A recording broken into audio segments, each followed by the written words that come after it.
যীশুখ্রিস্ট বলেছেন, তোমার প্রতিবেশীকে ভালোবাসো, শত্রুকেও ভালোবাসো।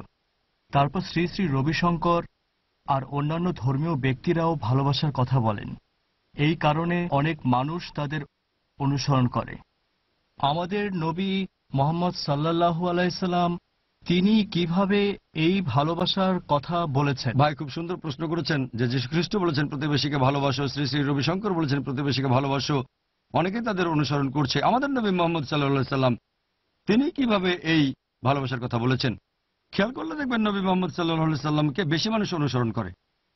সংখ্যার দিক থেকে খ্রিস্টানরা হয়তো বেশি, কিন্তু ধর্ম পালন করা যদি দেখেন মুসলিমদের সংখ্যা অনেক বেশি। পৃথিবীতে মুসলিম 130 কোটি আর খ্রিস্টান প্রায় 200 কোটি। তবে ধর্ম পালনের কথা বললে খ্রিস্টানদের তুলনায় অনেক বেশি মুসলিম ধর্ম পালন করে থাকে। তাহলে পালনের দিক থেকে আলহামদুলিল্লাহ ইসলাম 1 নম্বরে। আপনার প্রশ্নতে এবার আসি। যীশু খ্রিস্ট বলেছিলেন তোমাদের প্রতিবেশীকে ভালোবাসো, আমিও তার বিরুদ্ধে নই।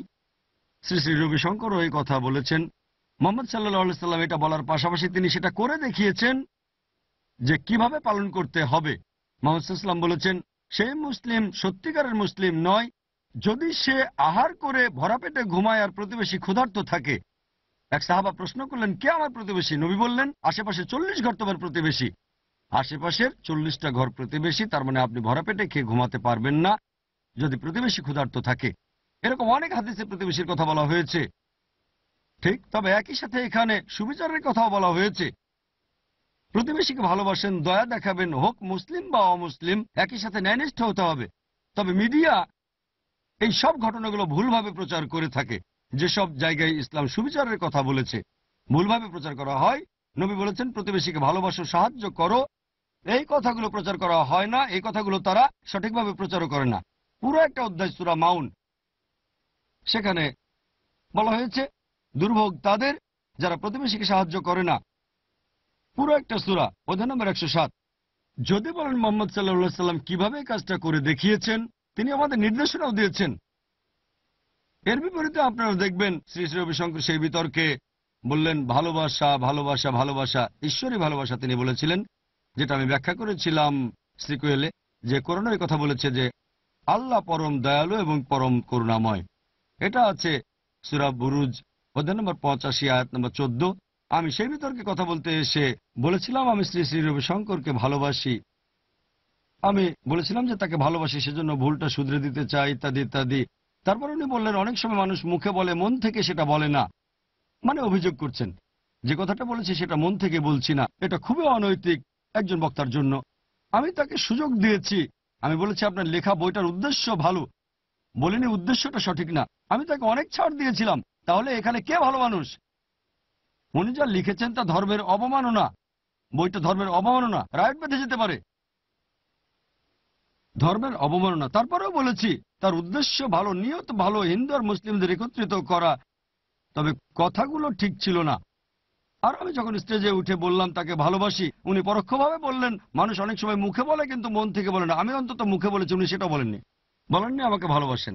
ঠিক, তাহলে প্র্যাকটিক্যালি যদি দেখেন যে মানুষটা নিরপেক্ষ যুক্তি মেনে চলে। কিছু মানুষ বলেছিল, ও জাকির ভাই উনি তো সেখানে খুব কঠিন ছিলেন। কঠিন কোথায় ছিলাম আমি?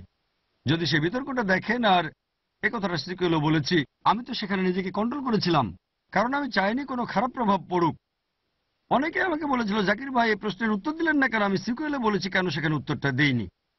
তাহলে প্র্যাকটিক্যালি যদি দেখেন, আমরা ভালোবাসবো, ভালো না বাসলে তার ক্ষতিতে বাধা দেবেন কেন? ঠিক, যদি কাউকে ভালোবাসেন আর সে বলল, যেমন ধরেন একজন লোক আমার বন্ধু, সে সব সময় পরীক্ষায় প্রথম হয়, পরীক্ষার হলে যাওয়ার সময় একটা কালো বিড়াল সামনে দিয়ে গেল। সে বলল, কালো বিড়াল দেখেছি আমি, এটা অশুভ লক্ষণ, আমি এবারে পরীক্ষাটা দেব না। আমি তাকে বলবো, ভাই কালো বিড়াল কোনো অশুভ লক্ষণ না, আমার সামনে এরকম 10 বার পড়েছে, আমার তো কিছু হয়নি। না না না, তখন কি বলবো? তোমাকে ভালোবাসি তাই শুধরে দেব না? তাকে ভালোবাসি, সেজন্য শুধরে দিতে চাই যে কালো বিড়াল অশুভ লক্ষণ না। এমন না যে ভালোবাসি বলে সেটা মেনে নেব। যেহেতু আমি শ্রী শ্রী রবিশঙ্করকে ভালোবাসি আর চাই যে তিনি যেন পরকালে বেহেশতে যান, সেজন্য তাকে শুধরে দিচ্ছি। তিনি হয়তো সেটা বুঝতে পারেননি। যার ঈমান আছে সে বুঝতে পারবে। যেহেতু আমি তাকে ভালোবাসি, এর জন্য একটা উদাহরণও দিয়েছিলাম। আমার ছেলে নয়তলা থেকে লাফ দিতে চায়, তাকে বারণ করলাম, তারপর লাফ দিতে চাইছে। তখন আমি তাকে বকাবকি করব, হয়তো রেগে যাব, হয়তো চড়ও মারব, কারণ তাকে ভালোবাসি। তাহলে ভালোবাসা শুধু মুখের কথা নয়, আমিও একমত। ওনার ভালোবাসা শুধু মুখের কথাই, অথবা কিছু টয়লেট বানানো, তো এই কাজটাও ভালো, আমি আপত্তি জানাচ্ছি না। ইসলাম বলছে এটা গুরুত্বপূর্ণ, তবে আখিরাতের গুরুত্ব বেশি। তাহলে আমরা বুঝতে পারছি আমাদের নবী বলেছেন প্র্যাকটিক্যাল ভালোবাসার কথা। এই কারণে মুসলিমদের জাকাত দেওয়া ফরজ, যাতে গরিবদের সাহায্য করা হয়। তাহলে আপনি যদি সামগ্রিকভাবে ইসলামের মূলনীতিগুলো দেখেন, এটাই সবচেয়ে মানবিক। মিডিয়া যেটা করে, তারা প্রসঙ্গ ছাড়া কিছু জিনিস বেছে নিয়ে সেগুলো ভুলভাবে প্রচার করে। ইসলামে যেটা আছে সেটা অন্য কোনো ধর্মে নেই। যেমন ধর্মের অবমাননা করলে যে আইন, ইসলামে সেটা হচ্ছে যদি কেউ যুদ্ধ ঘোষণা করে আল্লাহ এবং রাসূলের সাথে, সূরা মাইদা অধ্যায় 5 আয়াত 33, যদি কেউ যুদ্ধ ঘোষণা করে আল্লাহ এবং তার রাসূলের সাথে, ধর্মের অবমাননা করে, হয় তাকে মৃত্যুদণ্ড দাও, অথবা ক্রুশবিদ্ধ করো, অথবা বিপরীত দিকের হাত পা কেটে ফেলো, অথবা নির্বাসন। 4টা অপশন। অনেকে বলবো, ও এটা তো সন্ত্রাস। সন্ত্রাস কোথায়? কেন? ধরেন কাউকে জিজ্ঞেস করলাম, কেউ যদি কিছু বলে আপনার স্ত্রীর বিরুদ্ধে, আপনার মায়ের বিরুদ্ধে, তখন আপনি কি করবেন? ও, আমি তাকে পেটাবো, আমি তার ঘাড় ভেঙে ফেলবো। আমি বলি, কেন? আমাদের মুসলিমদের কাছে আল্লাহ এবং রাসূল আমাদের নিজেদের বাবা অথবা মা বা স্ত্রীর চেয়ে অনেক বেশি প্রিয়। কেউ আপনার মায়ের নামে কুৎসা রটালে রেগে যাবেন, ঠিক? কেউ মিথ্যে অভিযোগ দিলে তাকে ধরে পেটাবেন। কেন? আপনার স্বাধীনতা। আমাদের ইসলাম ধর্মে নবী বলেছেন, যদি কেউ আল্লাহ এবং রাসূলকে বেশি ভালো না বাসে, তার মায়ের চেয়ে, তার বাবার চেয়ে, তার স্ত্রীর চেয়ে বা সন্তানের চেয়ে, সে সত্যিকারের মুসলিম নয়।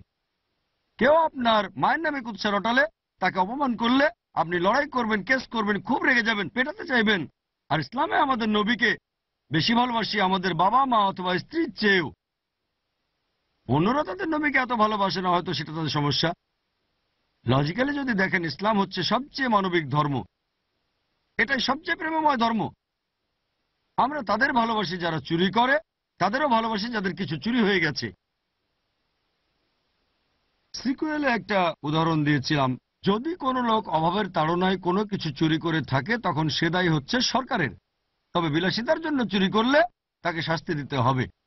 কিভাবে উত্তর দেবেন সেটাও গুরুত্বপূর্ণ। দুঃখের কথা, আমরা মুসলিমরা এখন টেবিলটা উল্টে দিতে পারি না।